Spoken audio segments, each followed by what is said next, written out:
দেবাশিস দাসের গল্প ঈশ্বরের পুত্র। গল্প পাঠে স্বর্ণালী মণ্ডল।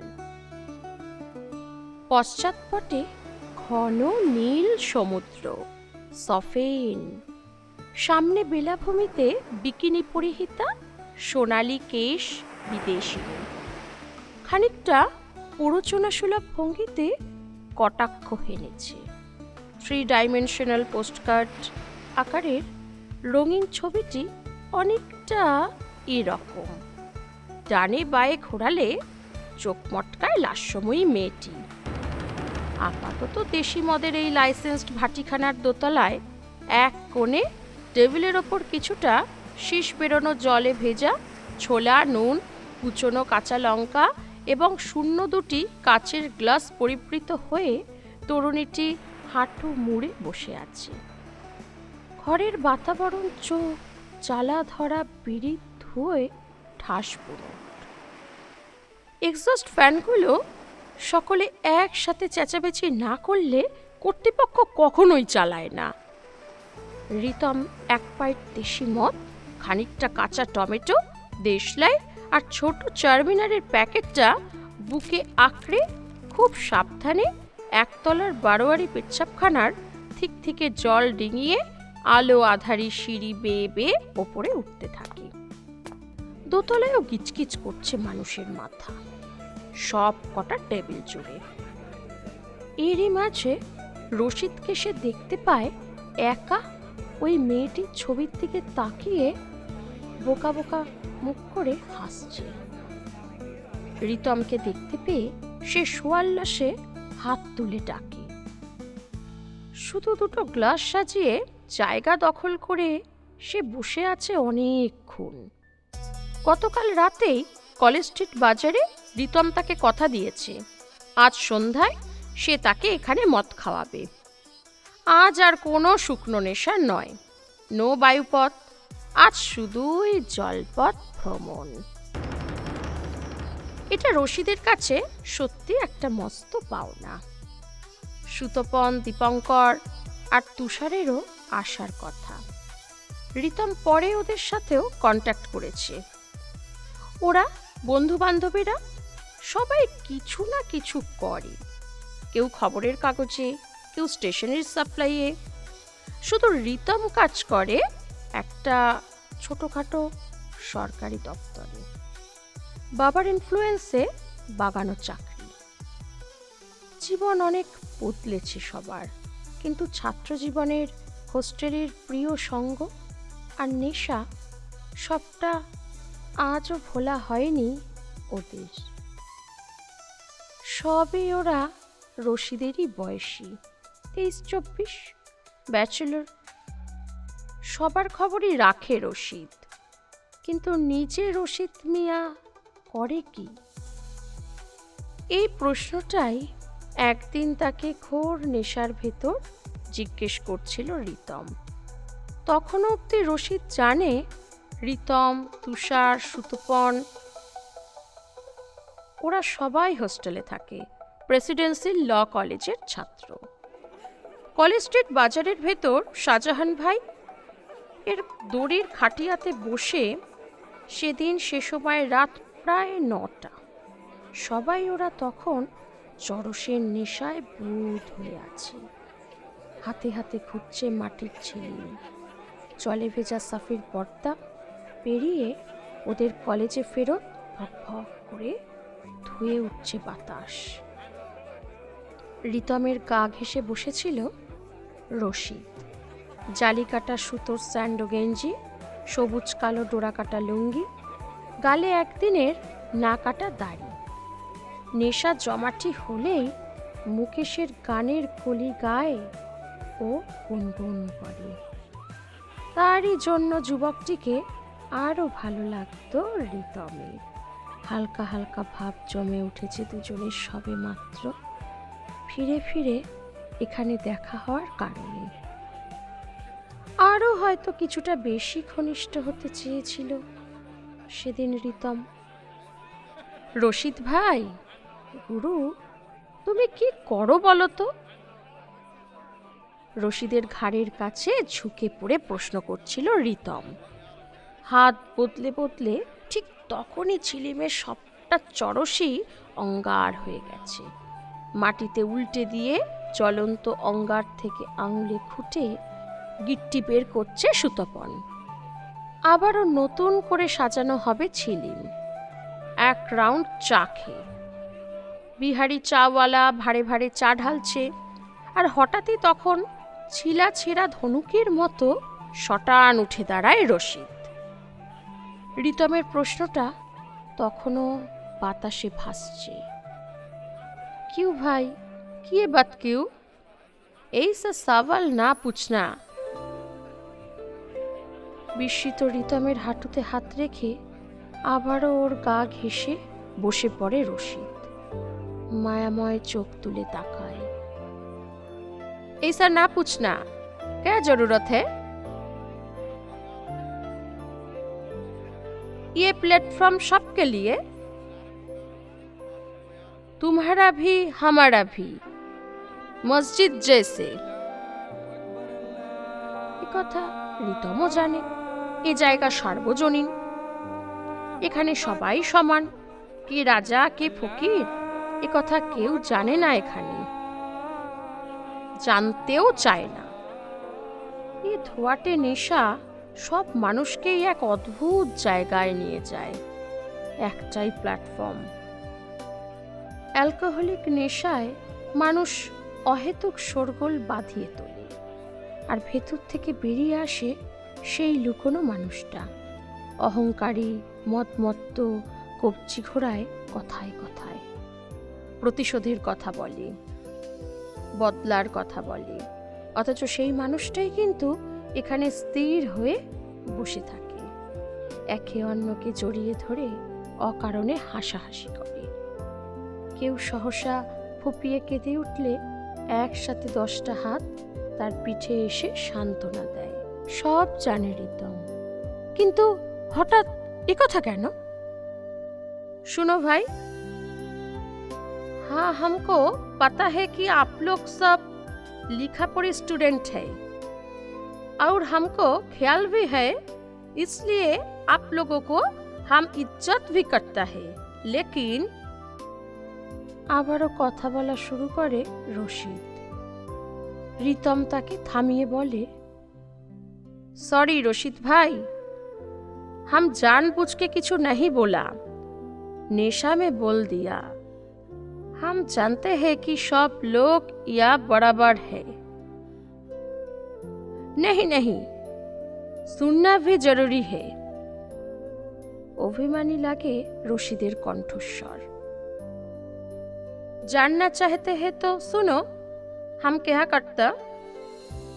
हमारा काम या इधर का माल उधर करना, मतलब पैकेट मरता है गणेश टॉकीज से सियालदा तक। अब बताइए, हमसे बात करेंगे या नहीं? तब तो दोस्ती नहीं बनेगा, है ना? अरे छोड़ो भाई रशीद, गलती हो गया। ये लोग सब मती है। मती मती समझे बड़ा घर का लड़का। এতক্ষণে শাহজাহান ভাইয়ের শান্ত সুলভ গলা শোনা গেল। নেহি শাহজাহান ভাই, গুস্তাফি মাফ।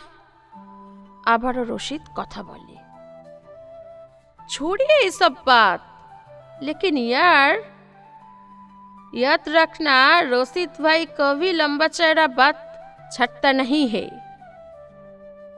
ये मोहल्ले में कभी कोई दंगा फैसा हो, अगर तुम फंस जाओ तो ये रशीद भाई तुमको बचाएगा, तुम्हारे लिए अपना जान भी देगा, तुमको कोई टच नहीं करेगा, समझे?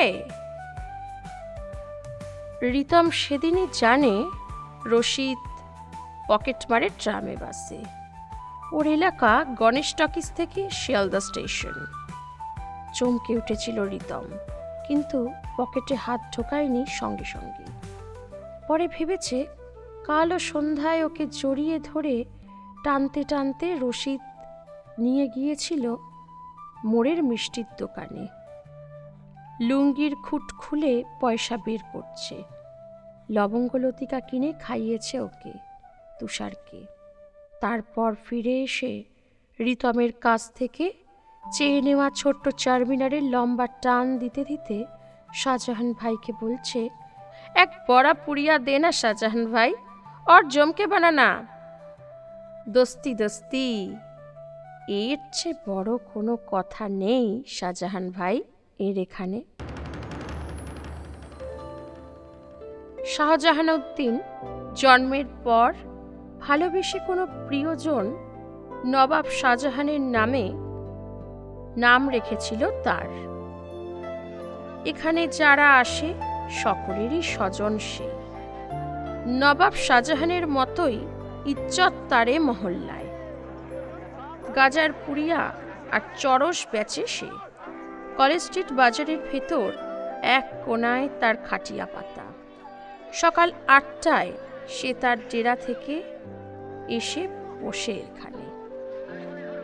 থলিতে পণ্যদ্রব্য যে খদ্দেরই আসে তার শতকরা 90 জনই এসে বসে পড়ে ওই খাটিয়ার কোনায়।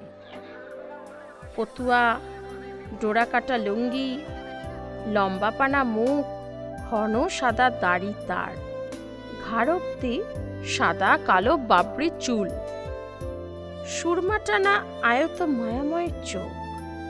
খাটিয়ার কোনায় বসে পড়ে দড়ি পাকানো চেহারার তার কাছে বিনীত প্রার্থনা করে আগত খদ্দেরটি, শাহজাহান ভাই, এক পুড়িয়া বানায়া যায়, সেই শুরু। যেই আসে সেই 2 পুড়িয়া গাজা নয়তো 2 গুলি চরস কিনে একটা তুলে দেয় তার হাতে। জাদু আছে নাকি তার হাতে, সবাই বলে। শাহজাহান ভাই, এক বানাইয়া और जरा खिंचकर प्रसादी बना दिया जाए। ঘড়ির কাঁটা রাত 10টা ছুঁই ছুঁই। শাহজাহান ভাই প্রতিদিনের মতো আজও নিরালম্ব দুলছে তার খাটিয়ার কোনায়। সকাল থেকে প্রত্যেক ছেলেমেয়ে প্রসাদী টান দিতে দিতে এখন সে শিব হয়ে আছে। এরই মাঝে তবুও চলছে বেচা কেনা। রোজ রাতেই রিতমরা ঘিরে থাকে তাকে। কথায় কথায় হঠাৎই গতকাল রাতে ঠিক হয় আগামীকাল আর এখানে নয়, কাল জলপথ। দেখা হবে ঠিক সন্ধে 6টায়। রিতম মদ খাওয়াবে রশিদকে ধর্মতলার এক ভাটিখানায়। রশিদকেই সবচেয়ে প্রিয় দোস্ত বলে মনে করে এখন রিতম। ঠিক তার কথা রেখেছে আজ রিতম। রশিদ 2টো গ্লাসে চোখের জলের রঙের মদ ঢালতে থাকে খুশি মনে। তারপর জল মেশায় তাতে 3 ডাইমেনশনাল মেয়েটার ছবি। রিতম রশিদের হাত থেকে ছিনিয়ে নিয়ে নিজের সঙ্গের ফাইলের ভেতর রেখে দেয়। রশিদ আপত্তি করে না। এক সিপেই প্রথম পেকটা উড়িয়ে দেয় সে। কিছু বাদেই গলায় তরল অগ্নি ঢালতে ঢালতে রিতম দেখে সুতাপনার তুষার ঠুকছে ভিড় ঠেলে। হাই তুষার, হাঁক পারে সে।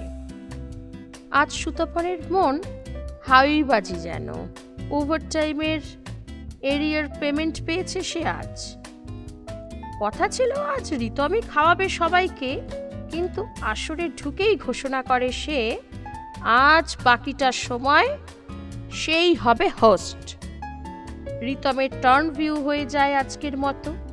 টুকটাক খাওয়া দাওয়া চলতে চলতে হালকা মত্ততার ভেতর একটি পরিকল্পনা বারবার দানা বাঁধতে থাকে ওদের ভেতর। প্রপোজালটা ছিল রিতমেরই। রাত 9টার বার বন্ধ হওয়ার মুখে সহসা নতুন এ পরিকল্পনাটির ফ্রেমিং হয়ে যায় এবং সর্বজন দ্বারা সমর্থিত। আজ আর যার যার বাড়ি ফেরা নয়, আজ সবাই মিলে গিয়ে নরক গুলজার হবে রিতমের বাড়ি ঘুটিয়ারি শরীফে। ঘুটিয়ারি শরীফ শুনে রশি তো এক পায়ে খাড়া। এই মাজারের কথাও বহুবার শুনেছে। রিতমের বাড়ি ফাঁকা গতকাল থেকেই। মা, বাবা আর বোন গেছে দার্জিলিং বেড়াতে। অতএব স্টক কালেকশন হোক।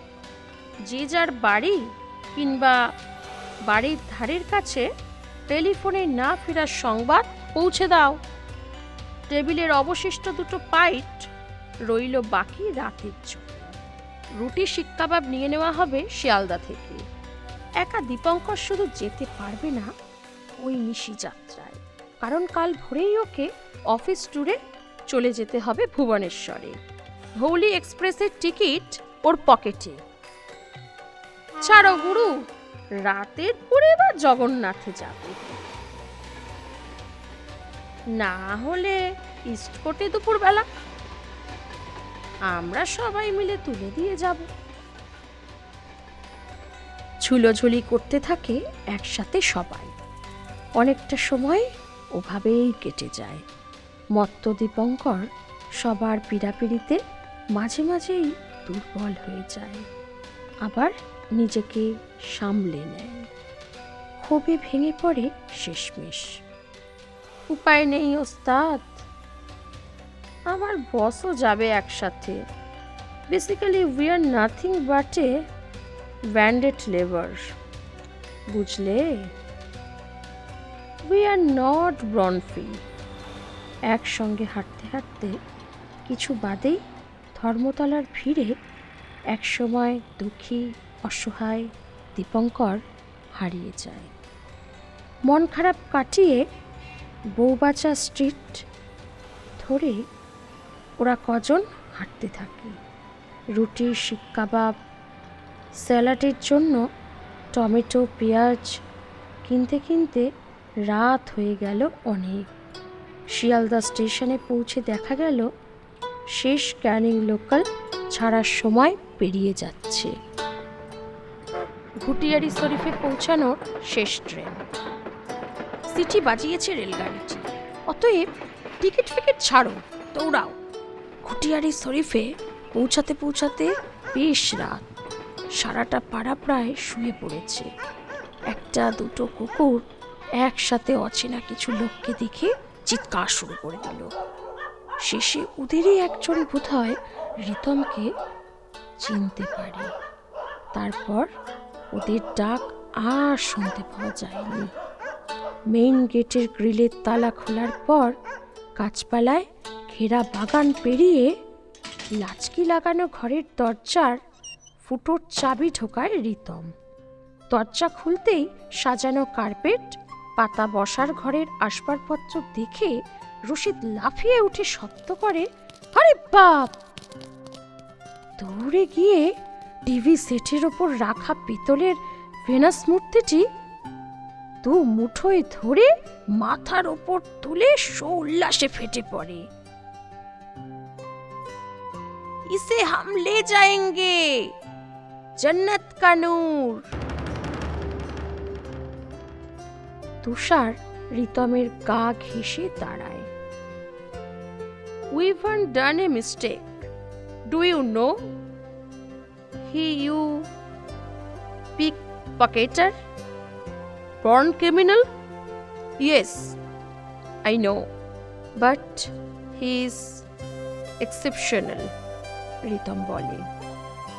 I doubt. How far you know him? Bole Tushar.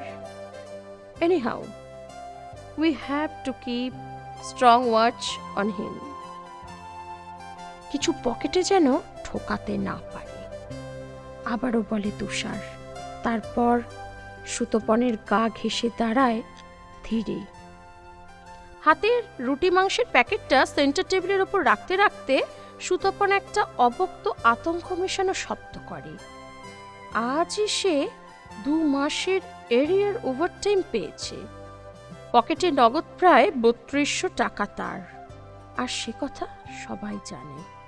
ইতিমধ্যে রশিদ তার লুঙ্গি দু ভাঁজ করে পড়ে নিয়েছে।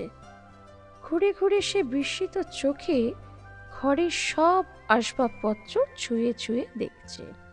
পাশের ঘরে ঢুকে শোকেসের ভেতর রাখা শোপিসগুলো দেখছে, কাঁচ সরিয়ে হাতে নিয়ে নিয়ে। জয়পুরের মিনে করা পেতলের উট, কটকের রূপোর ফিলিগ্রি নৌকা, হরিদ্বারের পেতলের জুতো আকৃতির অ্যাস্ট্রে। এবার অজান্তে গা ছমছম করে ওঠে রিতমেরও। এর একটা বেপাত্তা হয়ে গেলেই কি উত্তর দেবে সে বাপমাকে? কি না একটা পকেট মার্কে রাতের অতিথি করে এনেছিল সে ঘরে। নেশার ঘরে কি ভুল ডিসিশনটাই না নিয়ে নিল সে। ঠেকের জিগরি দোষ ঠেকেই ভালো, কিন্তু তুষার এখন যা বলছে তখন তা বললেই তো পারত। মাথা নিচু করে এখন ভেবে আর কি হবে তুষার? হঠাৎ এক মাথা দুশ্চিন্তার ভিতর ইউরেকা বলে চেঁচিয়ে ওঠে তুষার। একটা বুদ্ধি এসেছে তার মাথায়।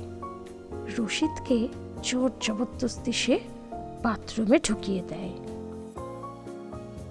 अरे यार थोड़ा हाथ मुंह धोकर आओ, तुम जाओ, ये हम लोग जाएगा एक एक करके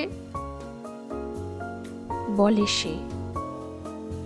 রশিদ বাথরুমে ঢুকে যেতেই ফিসফিস করে পরামর্শ হয়। সবাই মিলে চাপাচাপি করে রশিদকে যতটা পারা যায় পেক চাপিয়ে দেওয়া হবে।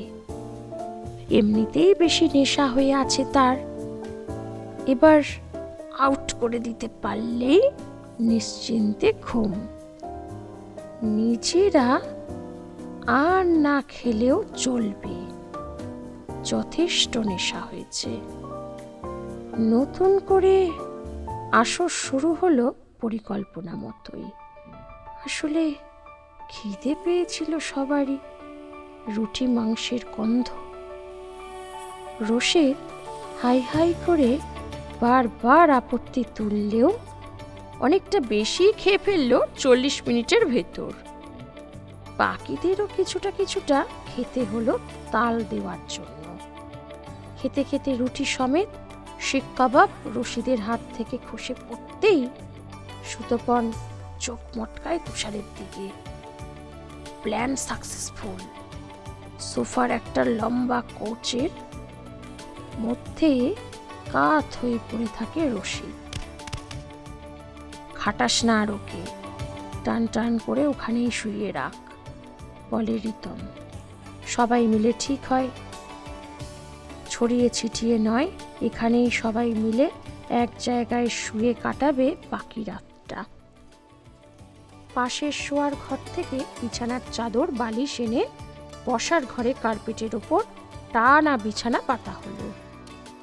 ওপরে সোফার ওপর শুধু রশিদ শুয়ে আছে। সুতপন এতক্ষণে পকেট থেকে মোটা খামটা বের করে, তাতে প্রায় 3200 টাকা। গুরু, এই টাকাটা তুমি একটু আলমারিতে রেখে দাও এ রাতটার মতো। কোনো বিশ্বাস নেই, রশিদকে ইঙ্গিত করে সুতপন। তুষারও পাশের ঘরে গিয়ে রিতম আলমারি খুলতেই নিজের আঙুলের দুটো আংটি আর কবজির ঘড়িটা খুলে ওর হাতে তুলে দেয়। টান টান নেশা হয়েছে ওস্তাদ, এসব খুলে নিলে টেরও পাবো না বলে সে। পরিকল্পনা হয় সুতপন আর তুষার পালা করে জাগবে। রিতমকেও উস্কায় ওরা দুজনে। চোখ বুজে আসছিল ঘন নেশায় ওর। হঠাৎ একটা ঝাঁকুনি খায় সে। সত্যি এত ভ্যালুয়েবলস ছড়িয়ে ছিটিয়ে আছে ঘরময়। আলমারি লক করে সেই চাবিও একই চাবির গোছায় নিয়ে আসে। বাড়ির সব দরজা, মেইন গেট, আলমারি শেষবারের মতো চেক করে মস্ত ওই চাবির গোছাটা মাথার নিচে বালিশের তলায় রেখে ও শুয়ে পড়ে। শরীর এলিয়ে তাকায় রশিদের দিকে। ভেজা কাপড়ের মতো নেতিয়ে পড়ে আছে যুবকটি, অথচ সেদিনের সেই রশিদ। কলাবাগান বস্তির ভেতর বেআইনি একটা ঠেকে বসে মদ খাচ্ছিল ওরা দুজন, মাটিতে পাতা ইটে বসে, মাটির ভারে করে।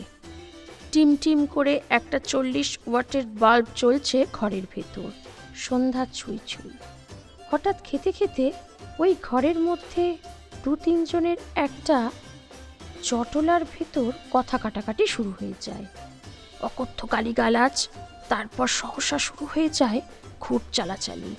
অন্ধকারাচ্ছন্ন হলুদাভ আলোতেও চকচক করতে থাকে খুঁড়ের ফলাগুলি। কবজির ওপর কোপ পড়তেই ফিনকি দিয়ে রক্ত বেরিয়ে আসে একটা দাড়িওয়ালা ছেলের।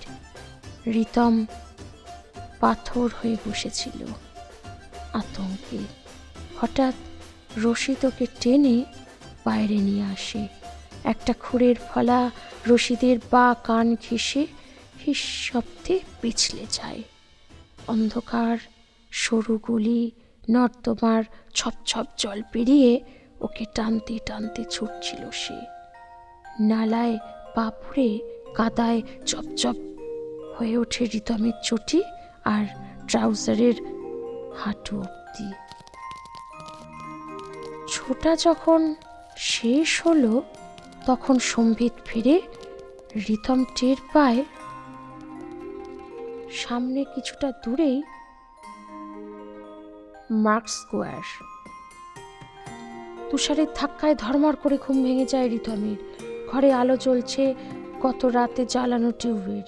অজান্তেই রিতম ঘুমিয়ে পড়েছিল কখন টেরও পায়নি সে। রিতম ওঠ, রশিদ পালিয়েছে। এক ঝটকায় তাকায় রিতম সোফার চৌকিটার দিকে, ফাঁকা। সদর দরজা আলতো করে খোলা, ভোরের আলো দেখা যাচ্ছে সরু ফাঁকা দিয়ে। বালিশের নিচে রাখা চাবির গোছাও বেপাত্তা। পাহারা দিতে দিতে সুতপনও একসময় ঘুমিয়ে পড়েছিল। তুষারের ধাক্কায় উঠে পড়েছে সেও। কেউ টের পায়নি কখন রশিদ চলে গেছে ঘর ছেড়ে। আমার 3200 টাকা চোট গুরু। আমি জানতাম রশিদ বেটা নেশার ভান করছে। সুতপন পাশের শোয়ার ঘরের আলমারির কাছে পৌঁছে যায়। আলমারির দরজা বন্ধ। রিতম শোকেসটার কাছে পৌঁছে যায়। না, কিছুই খোয়া যায়নি। 3 জন তন্ন তন্ন করে দেখতে থাকে ঘরের কোথায় কোনটি নেই। আলনার জামা কাপড় কিছু এলোমেলো হয়ে আছে, পড়ে গিয়েছিল মাটিতে, আবার অগোছলোভাবে তা তোলা হয়েছে। কটা বাজে বলতো? 5:15। যা, ফার্স্ট ট্রেন অনেকক্ষণ বেরিয়ে গেছে। আর ধরা গেল না রশিদকে। ছি ছি। রিতম ক্ষোভে ফেটে পড়ে। কেমন চালু দেখ, আলমারিটা বন্ধ করে গেছে আবার, যাতে হট করে কিছু মাথায় না আসে। সর্বনাশ, আমাদের ব্যাংকে কোনো লকার নেই। মার গয়না সব তাই আলমারিতেই থাকে। কি হবে? আগে চল থানায়, ডায়েরি করে ওদের সামনেই চাবিওয়ালাকে ডেকে খুলবি সব। আমরা উইটনেস থাকবো। সবাই তাড়াতাড়ি মুখ ধুয়ে নে, মদের গন্ধ মুখে থানায় যাওয়া যাবে না। এইসব বোতল ফোতল সরা ঘর থেকে। যতই সরাও না কেন সবকিছু পুলিশ বুঝবেই মালের আড্ডা বসেছিল গত রাতে। নয়তো এত বেহুশ সবাই হলাম কেন? কি জবাব দিবি? একটা পকেট মারকেই বা তুই জেনে শুনে রাতে বাড়িতে নিয়ে এলি কেন? ওর সাথে আমাদের দোস্তি কিসের? উল্টে থানায় গিয়ে ফাঁসবো সবাই। আমরাও সবাই আন্ডারগ্রাউন্ড ওয়ার্ল্ডের সঙ্গে জড়িয়ে আছি। ধরে নিয়ে উল্টে শ্রীঘরে পৌঁছে দেবে। সত্যি কি বলবি তুই? শাহজাহানের ঠেকের গল্প? অ্যান্টি নার্কোটিক সেলের নাম শুনেছিস? তোকে 1000বার বলেছি রিতম, রশিদ একটা ক্রিমিনাল, ওর সাথে এবার এত দোস্তি কিসের? এখন বোঝো। ছি ছি, পাড়ায় আর মুখ দেখাতে পারবো না রে। সম্মিলিত আলোচনার মধ্যে সোফায় হাত পা ছেড়ে দিয়ে দুহাতে কপাল ঢেকে মাথা নিচু করে বসে থাকে রিতম। এরই মাঝে কেন জানি হঠাৎ আবারও তার চোখে ভেসে ওঠে সেই সন্ধ্যার কথা। খুব চালাচালি হচ্ছে কলাবাগান বস্তির গোপন মদের আড্ডায়।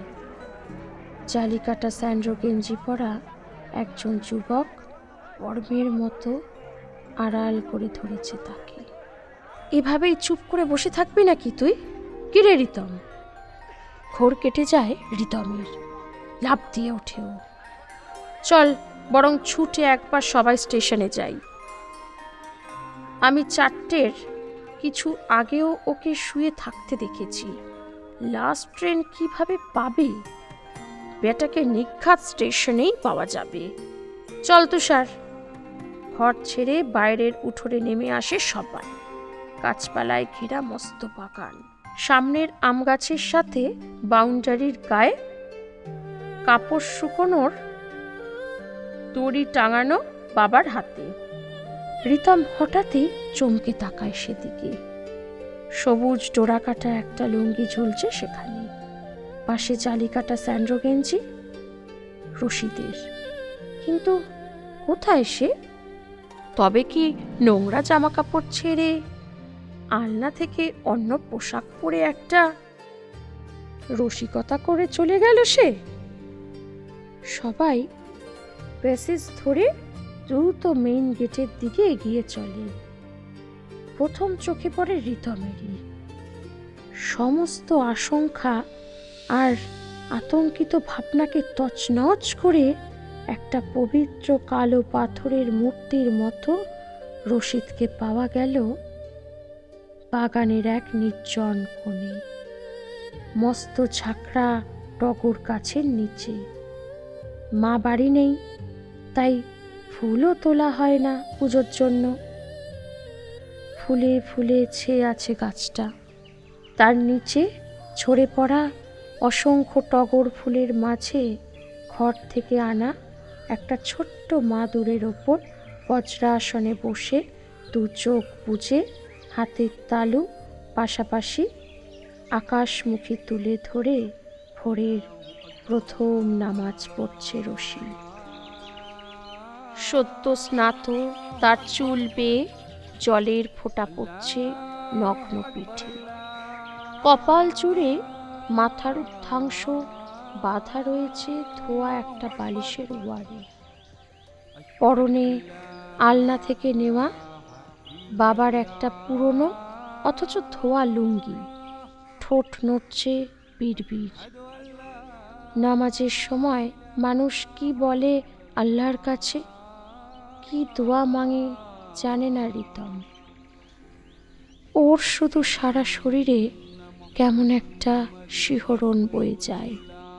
চুপচাপ সবাই দাঁড়িয়ে থাকে ওখানে।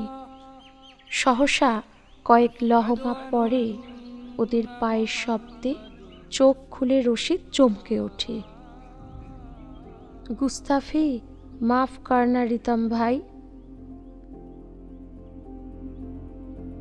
सुबह का नमाज सबसे बेहतरीन है, इसके पहले गोसल करना बहुत जरूरी। साफ सुथरा कपड़ पहना, तुम लोगों को जाएगा बिना हम ये सारी चीज ले लिया।